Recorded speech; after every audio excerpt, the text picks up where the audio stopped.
বন্ধুসকল, আজিৰ যোনটো ভিডিঅ' বিশেষ ইম্পৰ্টেণ্ট অসম পুলিচৰ যোনে SI ৰিটেন এক্সামটো দিছে, এতিয়া পাছ কৰিলে নেক্সট ফিজিকেল টেষ্টৰ কাৰণে এপিয়াৰ হ'ব তেখেতসকলৰ কাৰণে, আৰু বিশেষকৈ যোনে নতুন এক্সাৰচাইজ কৰিব বা ভাবিছে কোনোবাই মই জিম কৰিম বা ৰানিং কৰিম, ৱাৰ্কআউট কৰিম, তেখেতসকলৰ কাৰণে বিশেষ ডেমনষ্ট্ৰেশ্যনটো আজি মই দি আছো।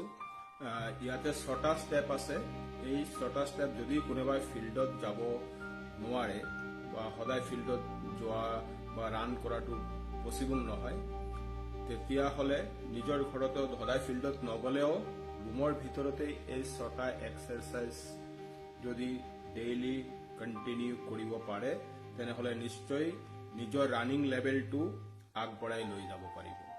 আৰু ইয়াৰ বাহিৰেও যোনে নতুন এক্সাৰচাইজ কৰিব বিচাৰিছে, জিমলৈ যোৱাৰ সময় নাই, ঘৰতে আধা ঘণ্টা বা 40 মিনিট সময় এইকেইটা মই 6টা ষ্টেপ আজি দি আছো। সেইটো বিগিনাৰ্ছৰ কাৰণে, যোনে বিগিনাৰ্ছ বা নতুনকৈ ৱাৰ্কআউট আৰম্ভ কৰিব, সেই ষ্টেপ কেইটা ষ্টেপ নম্বৰ 1, 2, 3, 4, 5, 6 প্ৰতিটা ষ্টেপত লাহে লাহে ইনক্ৰিজ কৰিব।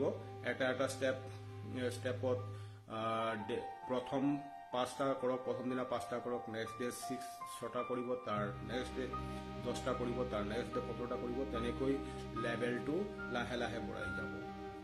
তো ডেমনষ্ট্ৰেশ্যন কেইটা চাওক।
সবে চালে, সবে কৰিব, ট্ৰাই কৰিব।